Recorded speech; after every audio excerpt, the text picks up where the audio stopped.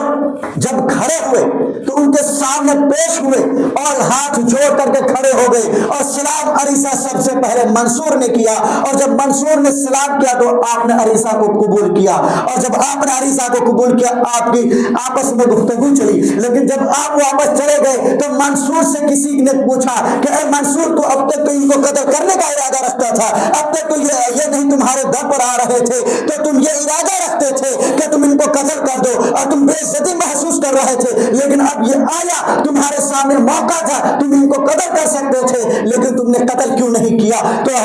منصور نے کہا کہ تم نہیں جانتے کہ جب یہ انسان آیا دروازے کے اندر سے داخل ہوا تو پتہ یہ چلا کہ میرے تختے پر، جس تخت پر میں بیٹھا ہوا تھا، جس گدے نشین پر میں نشین ہوا تھا، اس گدے پر ایک اژدہا تھا، اس اژدہے نے اپنی پونچھ سے ایک طرف کو سنبھالے ہوئے تھا اور دوسری طرف ان کا جو منہ تھا میرے منہ کے اور تھا۔ اگر میں ان کو قتل کرنے کا ارادہ کرتا تو وہ اژدہا یہ کہہ رہا تھا، یہ اللہ کا ولی آ رہا ہے فوراً سے کھڑے ہو جا اور اس کی عزت و تعظیم کر لے، کیونکہ یہ امام حسین کے صاحبزادوں میں سے ہے، امام زین العابدین کے صاحبزادے میں سے ہے، مولا حیدر کرار کے صاحبزادوں میں سے ہے، حضرت فاطمہ الزہرا کے صاحبزادوں میں سے ہے، اور آقا امینہ دو جہاں صلی اللہ تعالی علیہ وسلم کے نواسوں میں سے ہے۔ ان کی تعظیم کرنے کے لیے تو کھڑے ہو جا، ورنہ میں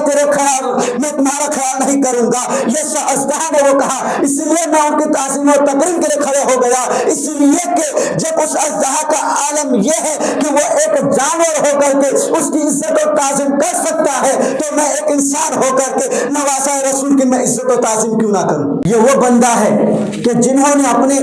ساری عمر اللہ کی عبادت میں گزاری ہے اور لوگوں میں اس طریقے سے اسلام پھیلایا کہ لوگ دیکھتے ہی دیکھتے رہ گئے۔ امام ابو حنیفہ کو اس طریقے سے فقہ میں مکمل کر دیا، 2 سال تک زندگی آپس میں گزارے، دونوں آپس میں رہے، لیکن سکھانے والے جانے اس نے کیا سکھایا اور سیکھنے والے جانے کہ اس نے کیا سیکھا امام جعفر سے۔ لیکن حضرت امام اعظم ابو حنیفہ یعنی کہ نعمان بن ثابت فرماتے ہیں کہ اگر میں وہ 2 سال زندگی اگر حضرت امام جعفر کے پاس نہیں گزارتا تو امام اعظم یعنی کہ نعمان بن ثابت ہلاک ہو جاتا۔ امام جعفر صادق رضی اللہ تعالی عنہ حجرہ تھا، اس حجرے میں وہ آرام کرنے لگے اور ایک شخص اچانک سے آیا اور کہا کہ آپ نے میرے دینار چرا لیے ہیں۔ اس میں 1000 درہم کی تھیلی اس نے ایک جگہ پر رکھ دیا تھا اور کسی نے یا وہ کسی جگہ پر رکھ دیا ہو، اس نے اس جگہ کو بھول گیا، تو ڈائریکٹلی آ کر کے امام جعفر صادق رضی اللہ تعالیٰ عنہ کے پاس آتے ہیں اور فرماتے ہیں کہ آپ نے میرے دینار کو لے لیا ہے، آپ مجھے دینار واپس کریں گے۔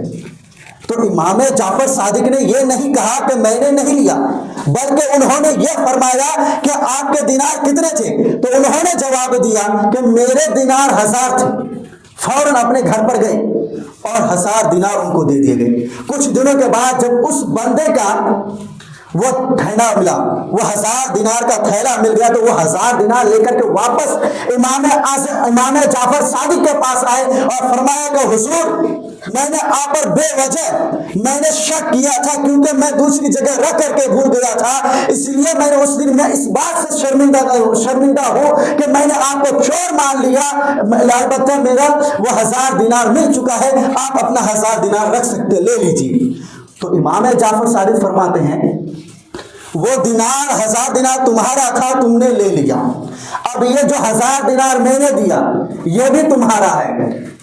تو اس شخص نے پوچھا یہ میرا 1000 دینار کیسے ہو سکتا ہے؟ تو آپ نے فرمایا کہ اللہ کے رسول صلی اللہ علیہ وسلم کا قول ہے کہ اللہ کے رسول صلی اللہ علیہ وسلم جو چیز جس بندے کو بھلے ہی کسی بھی نسبت سے ہو اگر دے دے